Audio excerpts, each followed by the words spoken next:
Donc je suis Monsieur Robert, le président du comité de mémoire de Froid-Chapelle et nous réunissons ici à Boussy-les-Walcourt notre comité qui organise le week-end, le deuxième week-end du mois de septembre, les commémorations en souvenir des anciens combattants.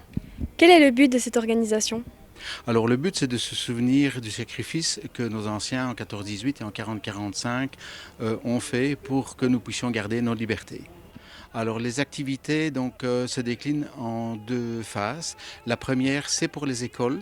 Donc le mercredi, le jeudi, le vendredi, nous recevons que des écoles qui veulent participer aux expositions didactiques que nous préparons pour eux durant l'année. Le samedi, nous avons une balade mémorielle qui passe devant plusieurs stèles ici dans la région de Froid-Chapelle.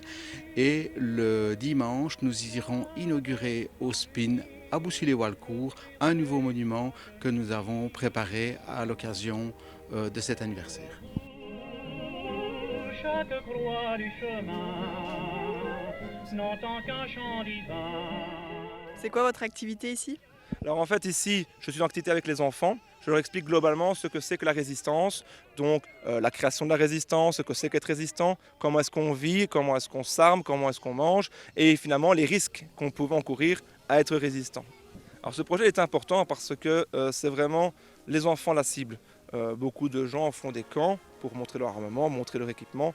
Moi je fais beaucoup des camps à portée pédagogique, pour vraiment apprendre des choses aux petits comme aux grands, parce que même des adultes ne connaissent pas forcément certaines histoires, les histoires de leur local, de leur village, parce que la guerre a été mondiale, c'est-à-dire que la guerre c'est également dans nos villages, mais pas forcément qu'en Normandie ou à Bastogne.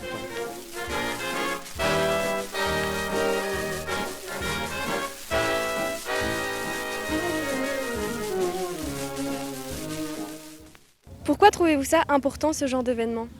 Disons que c'est pour rappeler aux jeunes qui n'ont pas, nous n'avons pas connu non plus la guerre, mais c'est pour rappeler aux jeunes de ne pas oublier qu'il y a des gens de moins de 20 ans et de 20 ans qui sont venus mourir pour notre liberté, pour combattre les Allemands.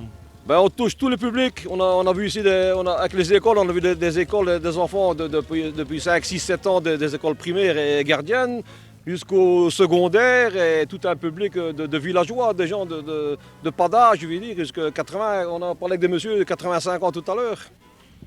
Comment vous êtes venu l'idée d'organiser tout ça? Disons que je suis collectionneur, reconstituteur, commémorateur depuis plus de 40 ans.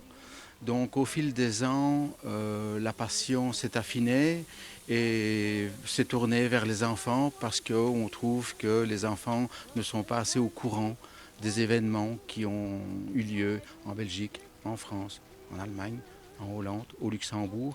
Donc c'est l'occasion de leur montrer une tranche de notre passé d'histoire. Avez-vous envie de dire quelque chose avant de se quitter?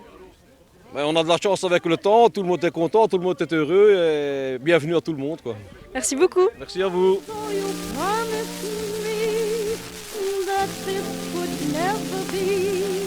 It's the thought of losing you that makes me so afraid to dream.